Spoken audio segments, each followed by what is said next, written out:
नमस्कार, सुप्रभात. मी श्वेता. तुम्ही पाहताय न्यूज 18 लोकमत. सकाळचे 7 वाजता आहेत. बुलेटिनमध्ये तुमचं स्वागत. बातमी 36 जिल्ह्यांची पाहणार आहोत, मात्र त्याआधी हेडलाईन्स.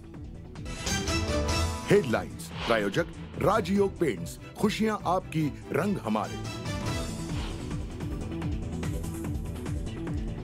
राज्यामध्ये 5 दिवस मुसळधार पावसाचा हवामान विभागानं वर्तवला अंदाज. घाटमाथा, कोकण, विदर्भात अतिवृष्टीचा इशारा.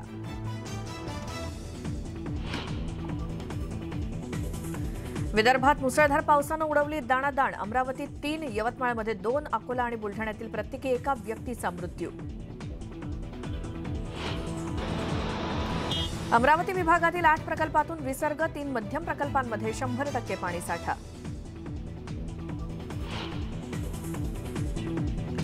मुंबईकरांसाठी आनंदाची बातमी. तांचा धरण भरून वाहण्याची शक्यता. परिसरातील गावांना सतर्कतेचा इशारा.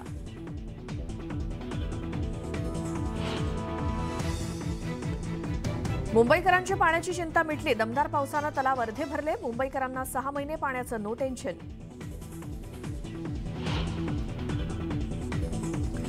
इर्शाळवाडीत एनडीआरएफच्या प्रयत्नांची शर्थ. मृतांची संख्या पोहोचली 27 वर.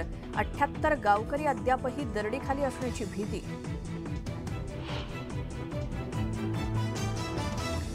आज लोकलचं वेळापत्रक पाहूनच घराबाहेर पडा. मध्य आणि हार्बर रेल्वे मार्गावरती देखभाल दुरुस्तीच्या कामांसाठी ब्लॉकचं नियोजन.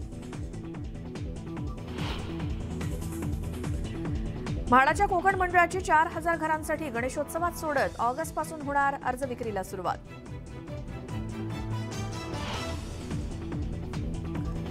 स्वातंत्र्यदिनी सिडकोची 8000 घरांची लॉटरी. तळोजा, खारघर, जुईनगर, खान्देश्वरचे प्रकल्प.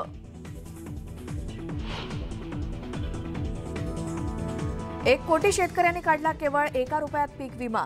63,67,580 हेक्टरवरील पिकांना संरक्षण.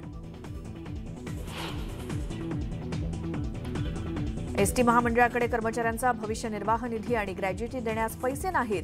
पीएफचे 486 कोटी तर ग्रॅज्युइटीची 273 कोटी रुपयांची देणी थकली.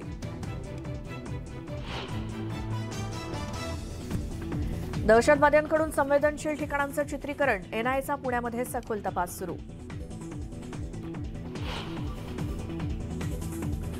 गुजरातच्या जुनागडला मुसळधार पावसानं झोडपलं. अनेक सखल भागात शिरलं पाणी. नागरिकांचं अतोनात नुकसान.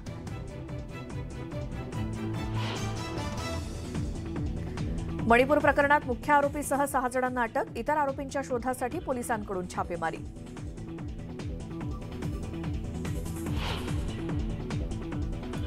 आणि पुढच्या अर्ध्या तासात या बुलेटिनमध्ये पाहूयात बातमी 36 जिल्ह्यांची.